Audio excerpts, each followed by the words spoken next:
अस्सलाम वालेकुम। आज हम बात करेंगे पाकिस्तान के बदतरीन मुआशी हालात पर कि आखिर क्यों हमारे हालात दिन ब दिन खराब होते जा रहे हैं, इसकी वजह क्या है और इसका हल क्या है। इस मौजू पर बात करने के लिए हमने दावत दी है मिस्टर सिंधी को। Welcome mister Sindhi.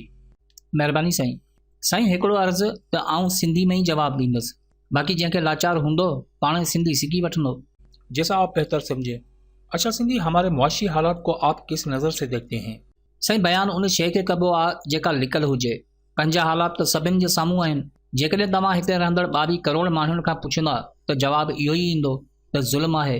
तो आखिर इसकी वजह क्या है? क्यों हमारे सियासतदान इस अमल में मुकम्मल तौर पर नाकाम रहे हैं?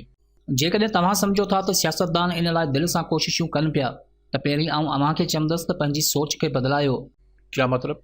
मतिलबु इहो ई त अमीर जी अमीरी तॾहिं ज़ाहिर थींदी जॾहिं ग़रीब जी मजबूरी हूंदी। जीअं डॉक्टर बीमारी जो इलाज त ज़रूरु कंदो आहे, पर दुनिया जो को बि डॉक्टर ईअं न चाहींदो त दुनिया में बीमारियुनि जो वजूद ई ख़तमु थी वञे। छो त जेकॾहिं बीमारियूं न रहियूं त डॉक्टर जो हुजणु कहिड़े कम जो। फिर भी सिंधी कुछ तो बुनियादी सबब होंगे इसके। साईं तव्हां मुल्की पॉलिसियुनि मां मुस्तक़बिल जी झलक ॾिसी सघो था।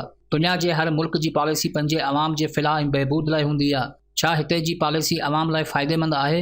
ॿियनि खे छॾियो, तव्हां दुनिया जे सिर्फ़ शागिर्दनि जा हुकूक ॾिसो, तव्हांखे फ़र्क़ु नज़र अची वेंदो। क्या यहाँ पर शागिर्दों को हुकूक नहीं मिलते? ॿियनि सूबनि जी ख़बर नाहे, बाक़ी सिंध में जेका हालत शागिर्दनि ऐं उस्तादनि सां कई वञे थी, अहिड़ी हालत ते सम्झ में नथो अचे त खिलूं या रोऊं। दुनिया में शागिर्दनि खे हर क़िस्म जूं सहूलियतूं ॾिनियूं वेंदियूं आहिनि, छो जो इहे मुल्क ऐं क़ौम जो मुस्तक़बिल हूंदा आहिनि। ऐं असां वटि शागिर्दनि खे सहूलियतुनि जी बजाए FIR ऐं लाठी चार्ज जा तोहफ़ा ॾिना वेंदा आहिनि। दुनिया में उस्ताद जी इज़त पीउ जे बराबरि हूंदी आहे ऐं असांजे उस्तादनि लाइ हर साल CM हाउस अॻियां पादर खाइणु लाज़मी हूंदो आहे।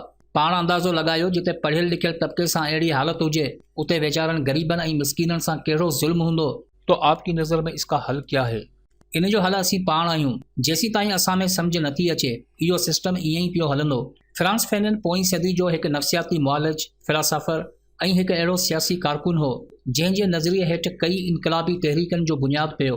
हिन जो किताब दुनिया खे सताए हुए दुनिया जे तमामु इनक़लाबियुनि लाइ बाइबल जो दर्जो रखे थो।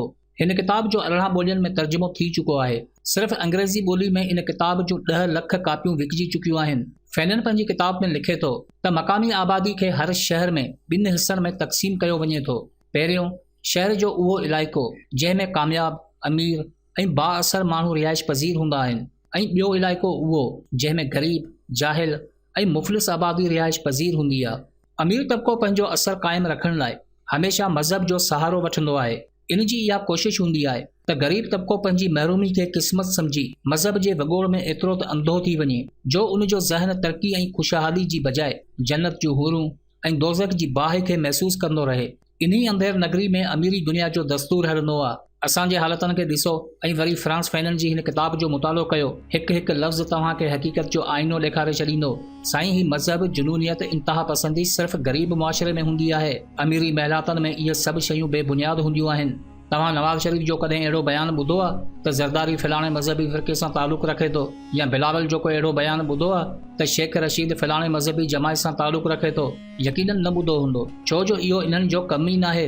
इन्हनि जो कमु सिर्फ़ असांजे मथां हुकूमत करणु आहे ऐं इन्ही मज़हबी वॻोड़ खे असांजे मथां रखणु आहे त जीअं असीं हिक ॿिए में रुधल हुजूं ऐं हे सभु दुनिया जे ऐश ऐं आरामनि में हुजनि। पर साईं, फ्रांस फैनन इहो बि लिखे थो त ग़रीब ऐं मज़लूम तबिको वापसि जॾहिं पंहिंजी क़िस्मत खे रियासती ज़ुल्म तसवर करणु लॻे थो त इन तबिके अंदरि नफ़रत जी उहा बाहि भड़की पवंदी आहे जंहिंजी ज़द में अची हमेशह अमीर तबिको सड़ी राख थी वेंदो आहे ऐं दुनिया तारीख़ अहिड़े अमल खे इनक़लाब जे नाले सां तहरीर कंदी आहे। यादि रखो त असां वटि जेको कुझु थिए पियो, इहो सभु कुझु पंहिंजे आख़िरी हदनि में दाख़िल थी चुको आहे। जॾहिं इन अमल जो रद्द अमल साम्हूं ईंदो त उन मां हिकु अहिड़ो मुआशिरो जनम वठंदो जंहिं में हाणोके मुआशिरे जूं अक्सर हक़ीक़तूं बेबुनियाद साबित थींदियूं।